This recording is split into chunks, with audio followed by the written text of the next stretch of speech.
Biglaang pagbaha naman ang nagpalubog sa 300 bahay sa Umingan sa Pangasinan.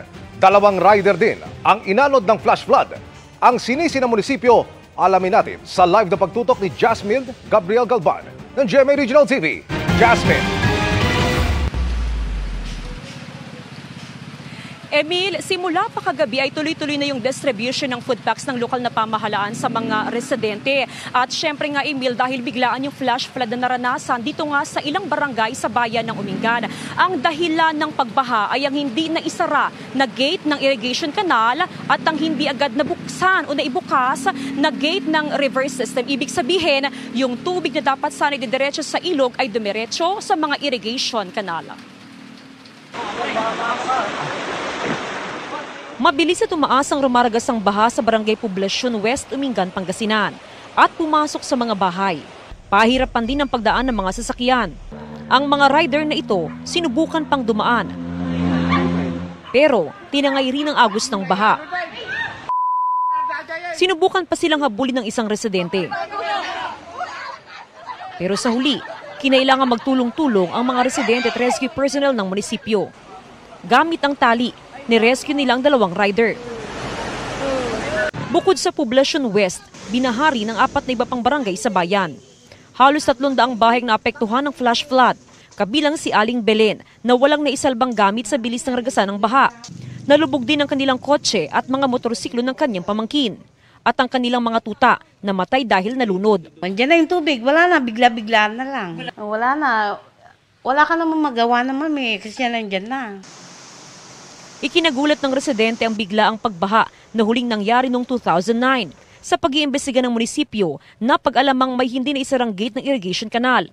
Atrasado rin ang pagbubukas ng main gate ng Banila River Irrigation System sa barangay Masiil-Siil. Since medyo nagkapodo na po ng tubig doon sa ating river, malakas na po yung buhos doon, and then yun nga po nakasara doon sa main gate po natin. So lahat po ng buhos or flow ng tubig po natin ay going dito sa masilsil na irrigation canals, and nabanggit din po kanina na yung track po niya or yung flow niya po is going po dito sa poblasyon. Matapos ang naranasang flash flood kahapon sa ilang bahagi ng Umingan at Balungaw ay naisara na yung irrigation gate papunta doon sa mga irrigation canal na dahilan ng pagbaha kahapon. At sa ngayon nga ay nakabukas ng irrigation gate papunta naman sa ilog.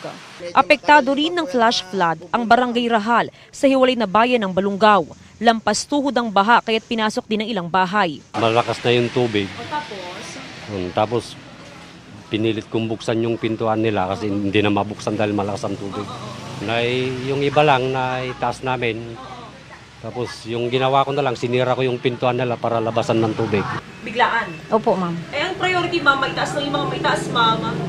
Opo, ma'am. Kahit yung foam lang para mahigaan pagkatapos namin maglinis.